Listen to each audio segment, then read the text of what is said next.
of that methylphenidate, right? So it releases this particular part of the molecule that's just that methylphenidate, which still has the methyl ester. And then it's not, of course, the dexamphetamine, which is this choice, is the right choice for this question. Okay, I'm just going to, okay.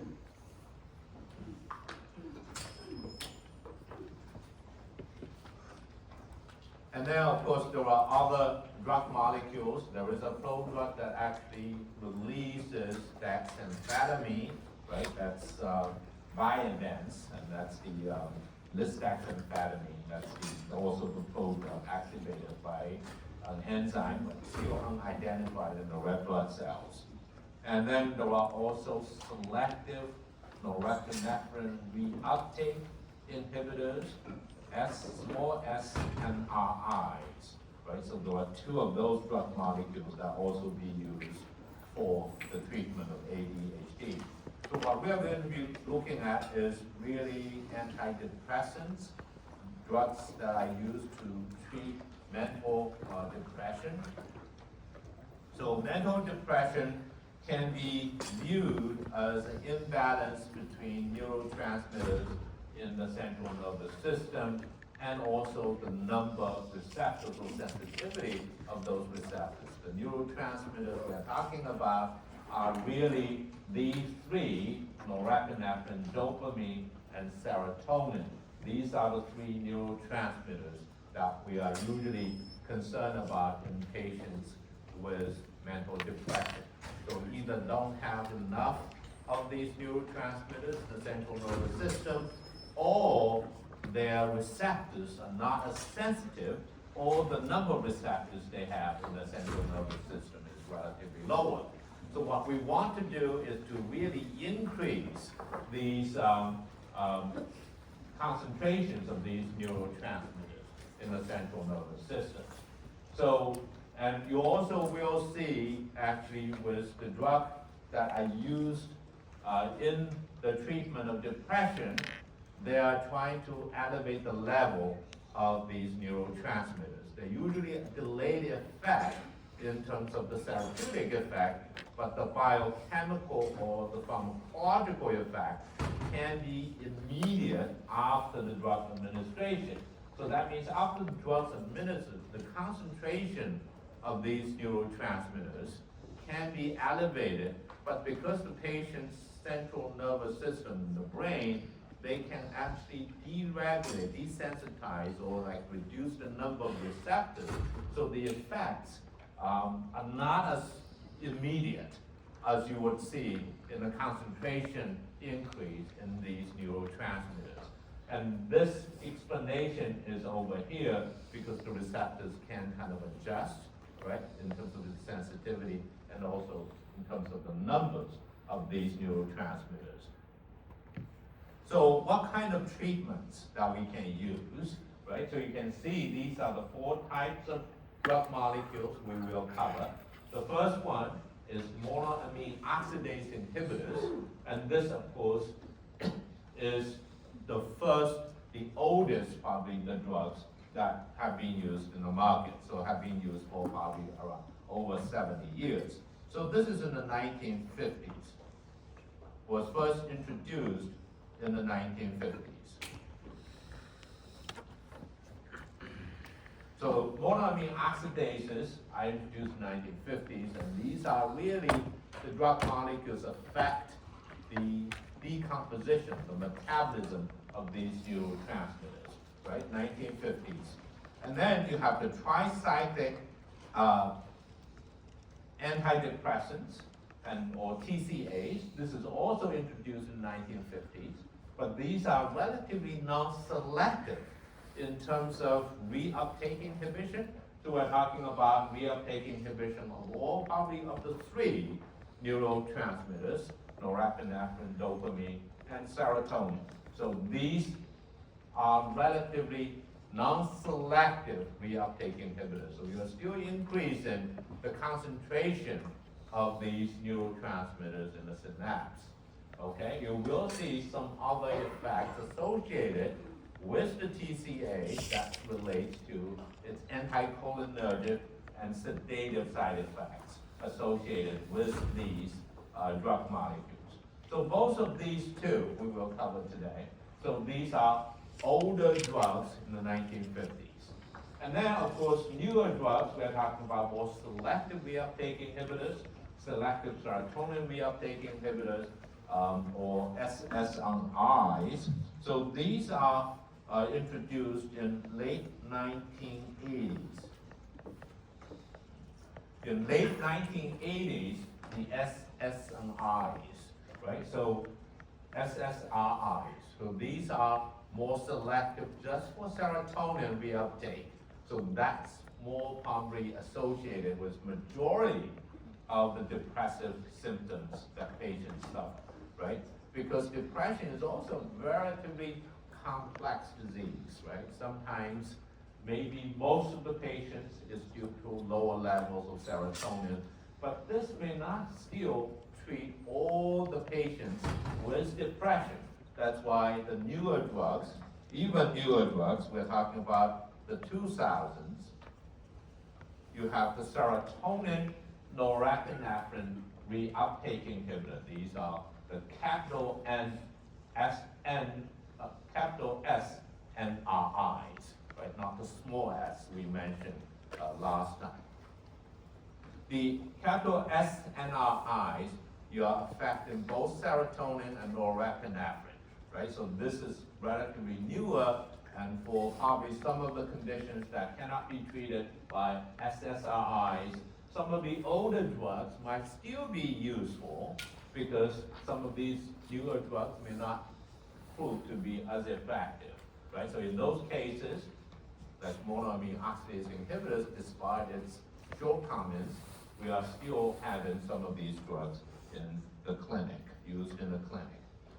So the actions of neurotransmitters, as you can see, these drug molecules are really affecting the elimination mechanisms of these neurotransmitters, right? How neurotransmitters are eliminated through the synapse. If they're not eliminated, there would still be there activating the postsynaptic receptors. So elimination is one of the three ways. The first one is diffusion away from the synapse, right? Just move away from the receptor areas and then not going to activate the receptors. But this is not something we can easily control, right? So we don't have any drugs that really affect this process. And then you have enzyme degradation. So we're talking about these are all monoamine neurotransmitters. So monoamine oxidase is the major enzyme that deactivates these neurotransmitters through more or less the deamination reactions, right? The monoamine oxidase, as we will mention later on, it's actually a flavin-containing enzyme that kind of doing the oxidation. And then you have reuptake into the synaptic terminal, presynaptic cells. And this is a major elimination mechanism for the monoamine neurotransmitters that are involved in mental depression. So as you'll see that we have drugs that affect metabolism, drugs that affect reuptake. So agents that block the serotonin reuptake, right, is one of the major drug classes that we will cover. TCA, as I mentioned earlier, blocks all three of these, relatively non-selective, and sometimes to different degrees. The newer agents may be only blocking serotonin, or the SNRIs that blocks both serotonin and norepinephrine, right? So these are the differences between these drug molecules that we will cover for the treatment of depression. So first, let's look at monoamine oxidase inhibitors, right? Monoamine oxidase, again, it's a flavin-containing enzyme primarily responsible for inactivating these biogenic amines. We are talking about neurotransmitters, and we also mentioned the phenethylamines some of these drug molecules that we talked about for ADHD, and those can also be metabolized more by monoamine oxidase. And also, the amines are present in food and diet, right? Some of these food and diet, when we normally we ingest them, we don't really feel anything because those are the ones that can be easily metabolized by monoamine oxidase in the liver. We have plenty of those, and of course, in our central nervous system. And so you'll see there are two types of monoamine oxidase. One is A, so the A type, and then the other one is B. There are some preferences between the two. Monoamine oxidase A prefers these neurotransmitters. You can see serotonin or epinephrine. Epinephrine, with the exception of here, not including dopamine, because dopamine are metabolized by both A and B. This is a very significant difference in terms of use of these inhibitors. And then while B prefers phenethylamines and benzoamines, so these are relatively the amines in the diet, right? So that's the monoamine B, one of the subtypes. For dopamine and tyramine, they're metabolized by both. So if you want, for example, to increase, say, the amount of dopamine in the central nervous system for the treatment of Parkinson's disease, what kind of inhibitor do you want? You want something that metabolizes dopamine.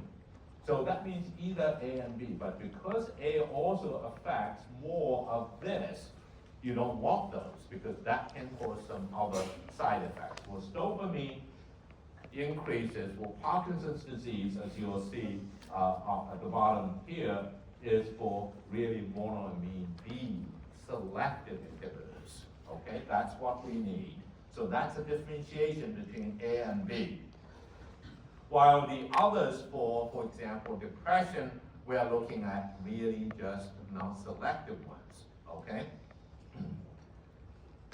And the other differentiation, the other major problem with monoamine oxidase inhibitors is that they target monoamine oxidase not only in the brain, right? That's where we want in terms of these drugs for the treatment of depression, but they also inhibit monoamine oxidase in the liver, right? So that's why sometimes these patients are advised when they're taking monoamine oxidase inhibitors, they need to avoid food that's rich in some of these monoamines in the diet, because that can cause, for example, increase in blood pressure and cardiovascular events if that's these patients that they're taking monoamine oxidase inhibitors. And then most clinical agents, that's another characteristic of the drugs that we talk about, monoamine oxidase inhibitors are mechanism-based inhibitors. Have you learned about mechanism-based inhibitors? Yes or no? No? Okay, so mechanism-based inhibitors are the ones that have to rely on the enzymatic mechanism by the enzyme. So first, the inhibitors that we're talking about, the drugs, they have to be recognized as a substrate first. So the enzyme will work on it and treat it as a substrate, as a normal, say, monoamine, but then after that action by the enzyme, it becomes a chemically reactive species. So it comes right in the active site and forms a covalent bond, right? So this is what's called mechanism-based inhibitors. And they're also referred to as suicidal substrates or suicide inhibitors, because you're asking the enzyme to commit suicide, right? The action is more like the enzyme have to do something, and certainly the enzyme do not have really a mind, right? So this is not the preferred name, but kind of gives you an idea how these inhibitors work, right? Because the enzyme have to recognize them as a substrate and then work on the substrate and doing some reaction to the substrate, but that reaction leads to the formation of reactive intermediate, like a radical or a microacceptor, and now you have covalent bond formation between the enzyme and the inhibitor. Now the enzyme is irreversibly inhibited. So these are irreversible inhibitors we're talking about. So the effect can last until the cells, our system, resynthesize the monoamine oxidase. Otherwise, you will not be able to regenerate these enzymes. So this is another important feature of these inhibitors. So these are all mechanism-based inhibitors. You will understand more why they're called mechanism-based inhibitors. So first, these are not that related to depression, but only this drug is used for major depressive disorder. So one is called selaginine, the other one is misaginine. These two drugs are more selective for monoamine oxidase B.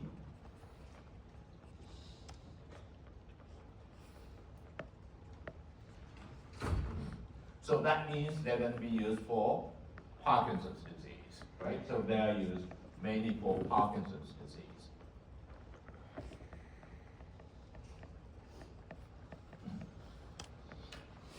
And you can see the structure, they're all very much similar, right? You can see the left-hand side on this particular drug, selaginine, and this is methamphetamine, right? So this is actually looking at it, it's very much like methamphetamine, but then the stereochemistry here is different, right? So this is not the right stereochemistry for methamphetamine. In methamphetamine, we have the S stereochemistry. This here, the methyl group, is pointing away to from you. And then the important part of this structure is what's called this part. This is called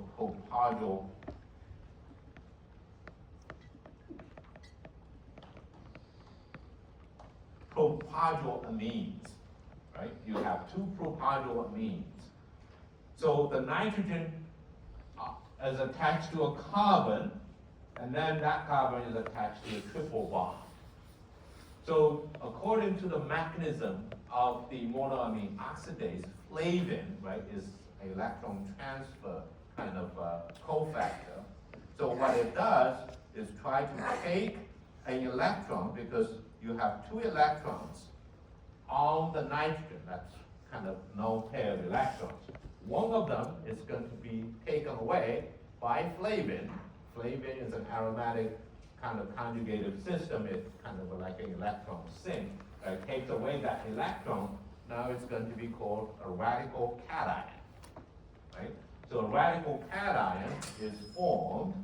So when you have that electron takes away, so you are going to have a cation, and then a radical, and then you have still the triple bond. So what happens then is this electron is going to come over here, and here you have a hydrogen.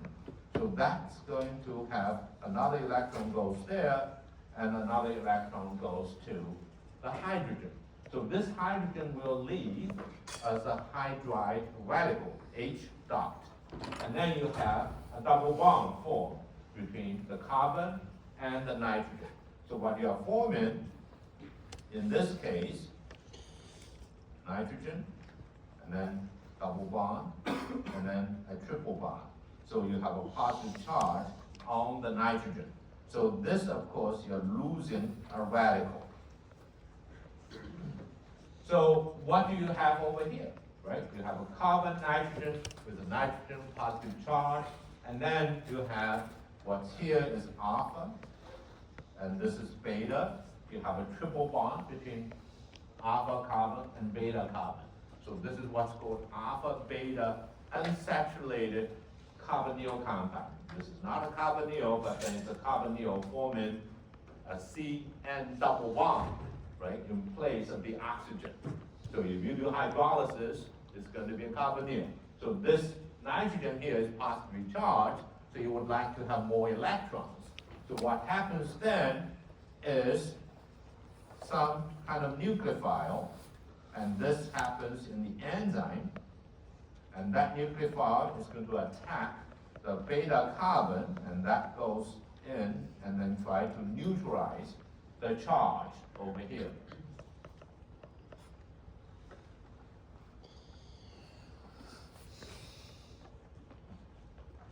So the electron of this double bond, now it's neutralized. Now you just have a tertiary amine, and you have a double bond between this carbon and the alpha carbon, and then another double bond over here, right? So this is ketene. So this is then a covalent bond formed between the enzyme and the inhibitor.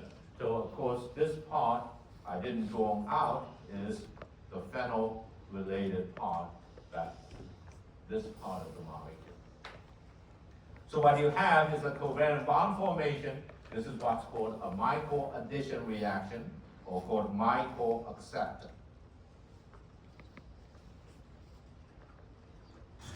Right? So you have the nucleophile added to the Michael acceptor and forms this covalent bond. So this reaction then is called Michael addition reaction. So this is the Michael acceptor, which is the alpha beta unsaturated carbonyl compound. So it can be a triple bond, can be a double bond. It's all going to be called a Michael acceptor. So this is how these two drugs work, and they have specific structures. On this side you have phenethylamine. Here you have a phenyl, a methylamine more or less, because this is another kind of ring system, right? So these are more selective for monoamine oxidase B in terms of inactivated monoamine oxidase B. So both of these two drugs are used for the treatment of Parkinson's disease. For the one on the right, often is used in early stages, or even as adjunct therapy in combination with other, like for example, other drugs that increase Parkinson's, in the dopamine concentration of Parkinson's disease.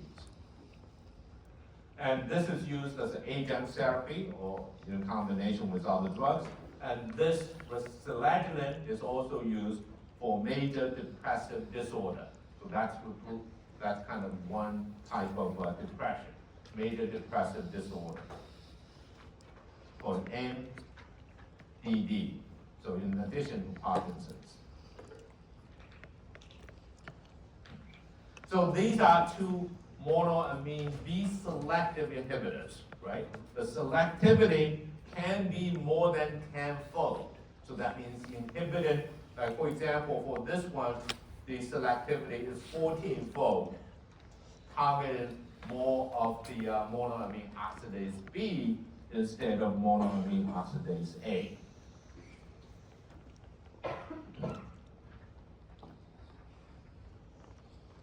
So this is for the selaginine and rasagiline. So the other three drugs on the right-hand side, these are actually much older drugs than the other two I mentioned, but those are the propargyl-amines. But here there are a few other functional groups that can act as mechanism-based inhibitors of monoamine oxidase. And now we're talking about both A and B. So then you'll increase both, all three of the neurotransmitters, serotonin, norepinephrine, and dopamine. So the first one is very simple. It's just a phenyl ethyl rather than an amine. You have a hydrazine, right? Hydrazine is actually two nitrogen linked. So this is what's called hydrazine, right? So still a basic nitrogen. You have two actually basic nitrogen. But in this case, in the presence of monoamine oxidase, again, you have a pair of electrons, right, on both of these nitrogens. So one electron is going to be taken away, say, by flavin. So you see what I'm using here is a single one-sided arrow. So that means one of the two electrons is going to be removed. What you have is a radical cation. The radical cation can lose a hydride radical. So you're going to remove a hydride radical and also remove a proton. So that means this hydrogen can leave as a hydride radical because the bond between the hydrogen and the nitrogen, one electron is going to go to the hydrogen, the other electron is going to go between the two nitrogens and form a double bond. So what you have is this, right? So this is called diazine.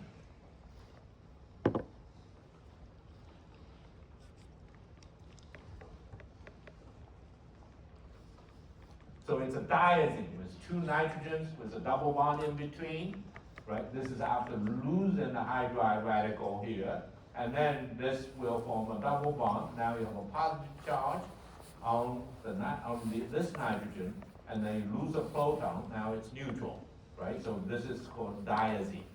With the diazine, what happens is, one electron can go in here, another electron comes over here, so that means on this nitrogen here, on this hydrogen, you're going to lose a hydride radical, and now you have nitrogen-nitrogen triple bond, that's nitrogen gas. And what's left is actually just forming, you have a phenyl ring, and then you have an ethyl group,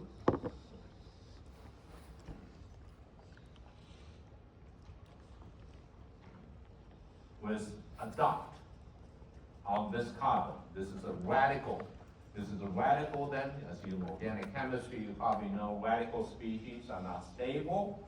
They would want to have that radical forming a bond, right? They either go and grab a hydride, or it forms a covalent bond with the enzyme or flavin.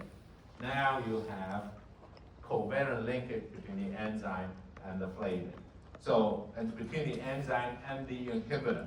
So this is a mechanism-based inactivator, and this is for the treatment of depression, and this is not then the first choice, right? You have to patients have tried the other drugs that are not working, and this drug can be used. So similarly, the next drug molecule is isocarboxazid. So you still have the two nitrogens, which is then linked to a CO double bond. So this is called hydrazine. Hydrazine forming an amide with a carboxylic acid. So this is called hydrazine. So hydrazine will have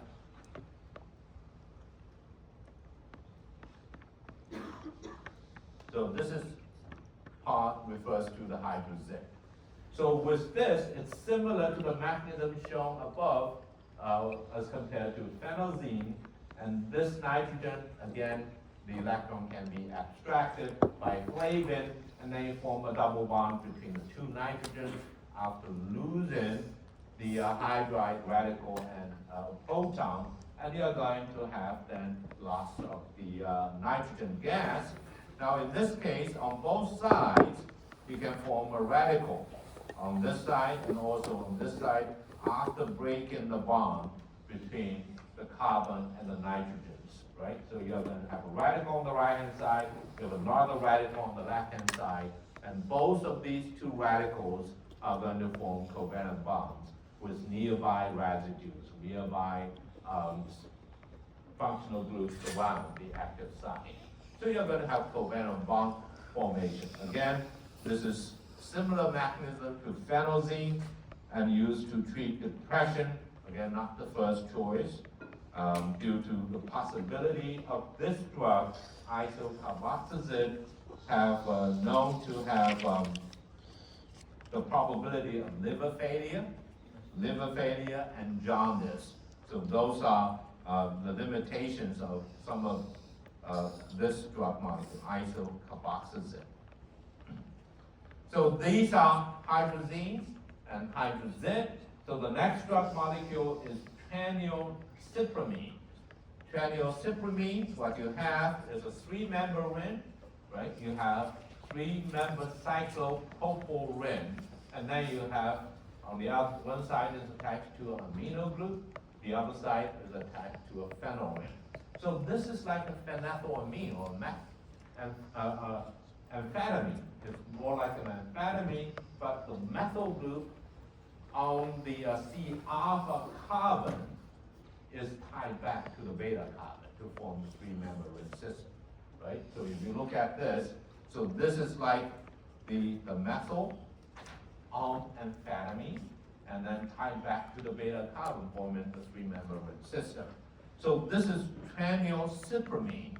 So for this drug to work, what happens is you still have the nitrogen with the pair of electrons. One is going to leave as hydride by the flavin, abstract by the and now it becomes a radical cation. Now it's next to a three-member ring system, right? These are carbons, are all tetrahedral carbons. What are the bond angles for tetrahedral carbons between the bonds? sp3 hybridization, you'll remember. Yes? 109.5. Yes, 109.5 degrees, right? What's the preferred angle between like these two bonds in the three-member ring system? 120. 60 degrees. 60 degrees is much smaller than the 109.5 degrees that you would prefer in a tetrahedral carbon, right? So this is a very strange system. So when you have a radical nearby, that radical is going to form a double bond and break the bond between the two carbons. So one would go to form the double bond between the carbon and the nitrogen. The other one would just reside on this carbon because this is more stable in conjugation with the benzene ring, right? So you are going to form once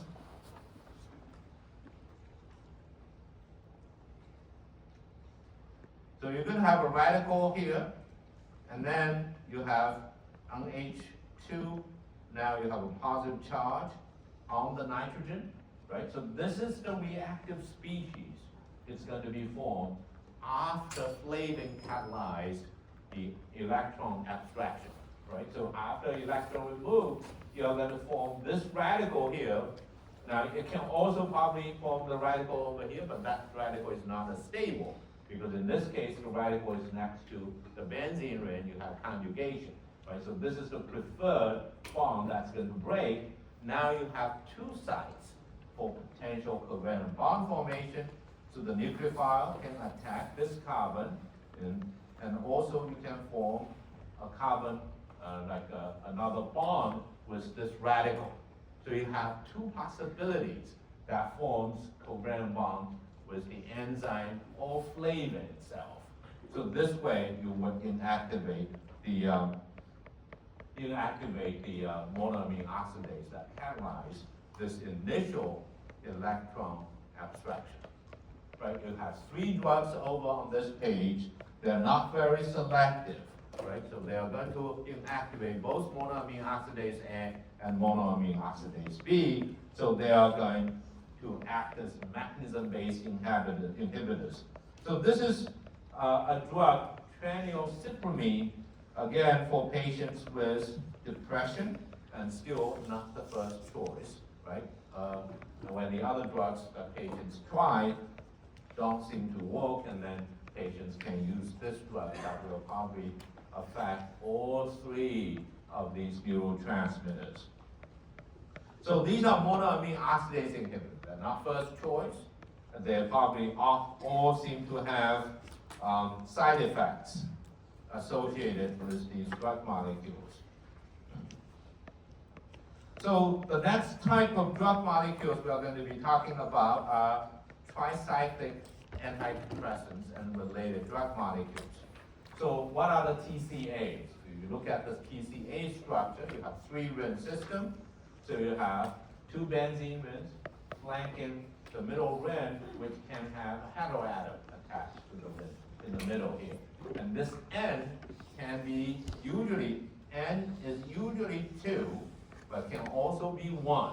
Mostly, you'll see probably 90% of the drugs that you see have the N equals to 2. And then the X here can be, X here can be a carbon, or most likely a nitrogen. Nitrogen or carbon, as you'll see later on in the drug molecule. And then you have R1, which is a linker between the ring and another amine. So this R1 is usually 3 carbon linkers. So usually you will see 3 carbon linkers between the ring and also the amine. And R2 usually are methyl groups. So you can have 2 methyls or 1 methyl, right? So you can have 2 methyl groups or 1 methyl. So that means this is going to be a tertiary amine, and this is going to be a secondary amine, right? If you only have 1 methyl on this nitrogen, it's the secondary amine. You have 2 methyls on this nitrogen, it's the tertiary amine. And usually you'll see the earlier drugs probably have 2 methyls on it. It's tertiary amine, and they're usually associated with more anticholinergic and sedative side effects. And the newer drugs and all the metabolites are secondary amines. So you can remove one of the methyl groups and you get actually a more potent antidepressant and a drug that has less of the anticholinergic and sedative side effects. So you'll see more anticholinergic effects for the tertiary amines and less sedative anticholinergic effects for the secondary amines. And that seems to be true for all TCAs. And then R3 is more for metabolism modulation. Doesn't really work much in terms of effect, does not have much effect on its potency as an antidepressant, but it's more for metabolism, like maybe an electron withdrawing group to inhibit the metabolism by the on these TCAs. So the active conformation of these drug molecules, you'll see they're more kind of in the extended anti-conformation, right? Even with 3 carbons here, it's more kind of extended to mimic what you have in dopamine, norepinephrine, and also serotonin. So you have more or less the anti, so that means these bonds more extended conformation rather than turning back to the bottom over here, okay? So the first type of TCAs is where you have a nitrogen between the 2 benzene rings. So this is what's called azapines.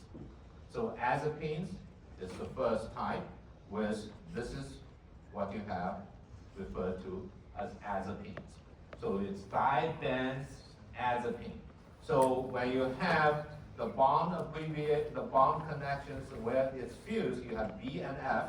So this is say A, this is B, C, D, E, F.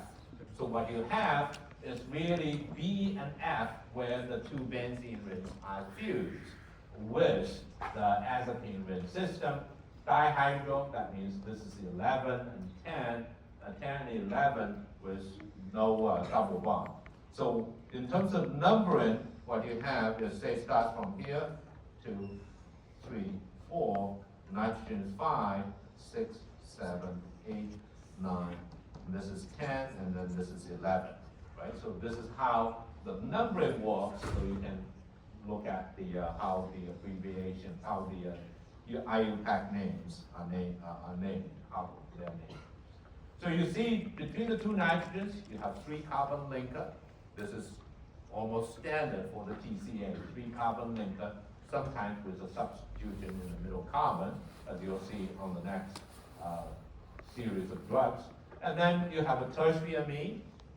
I mentioned tertiary amine are less potent, right? But this is the first drug, imipramine, that was used in the clinic for depression. So in terms of metabolism, you're going to have demethylation reactions, one at a time. After removing one methyl, it becomes desipramine. That's the secondary amine. This is actually the next drug molecule, right? It's just desipramine is one of the methyl being removed. So that's just draw it the same way. So that's remove the other methyl. So this way, you see, this is the methyl still there. But this remaining methyl can still be removed, right, to give you the primary amine, which is also active. But that's not a drug that's used in the clinic. So this is, can be further to primary amine. So this is tertiary amine, this is secondary amine, and this is primary amine. Both of these two are active. So the secondary amine is also marketed as a drug molecule. As I mentioned earlier, the secondary amine is more potent and with less anticholinergic side effects and sedative side effects. Those are the side effects you'll see for these TCAs. What are the anticholinergic side effects? So we're talking about dry mouth, constipation, etc., right? So those are the anticholinergic side effects.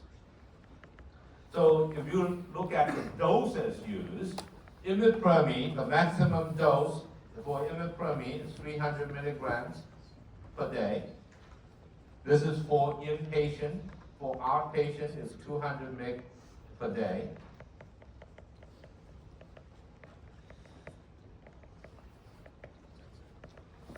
But then for desipramine, it's more potent, right? So the maximum dose is 150 mg per day.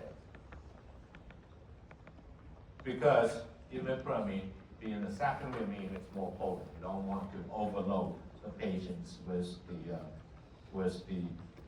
drug molecules. So this is imipramine and desipramine. So the next two drug molecules are also kind of related, right? They're azapines, and you can see the differences. The trimipramine, tri, that means 3. So that means instead of just the 2 methyl groups, you have another methyl added in the linker. That's the third methyl. That's why the name is called trimipramine. And of course, malate is just the acid that forms the salt with the trimipramine. So what you have in this case is similar, it's a tertiary amine, and then the other drug molecule is clomipramine. It's just the same as the earlier drug imipramine, but then with a chlorine substitution on the Rinne system, right? On the Rinne system that helps deactivate the Rinne for hydroxylation, right? So if you want to look at the metabolism, hydroxylation is another metabolic reaction that can happen on either side of the Rinne system. But in this case, with the chlorine substitution, that will decrease the possibility of metabolism on the Rinne system. And you can see both of these are tertiary amines. Now, tertiary amines are having more anticholinergic side effects.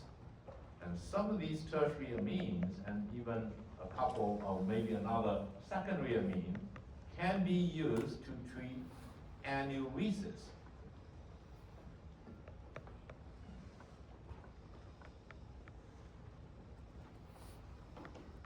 So enuresis in children like 6 years old and older. So in these cases, you're using the anticholinergic side effects actually to treat enuresis.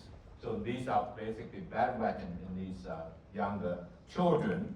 So for example, imipramine is known to be used, indicated for enuresis.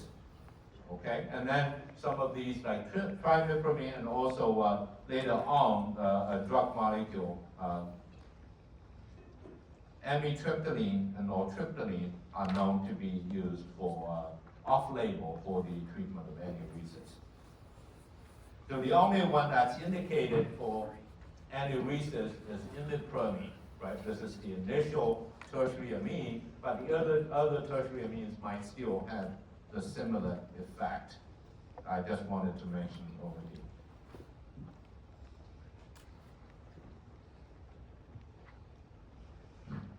So the next three drugs are very similar. So the differences are relatively small, but then the only difference is the nitrogen, right? Here is no longer there, right? These are cyclohaptanes, right? Cyclohaptanes.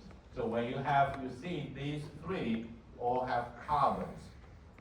So initially, what's used is a secondary, like a sp2 hybridized carbon. So this is why we wanted to keep a functional group which is very similar to what's used before. When you have a nitrogen between the two rings, would be adopting a planar geometry, right? A planar geometry here, sp2, trying to mimic that planar geometry. As you can see here, of course, this is the tertiary amine and this is the secondary amine. Right? Very similar SARs. So this replacement is what's called bioisosteric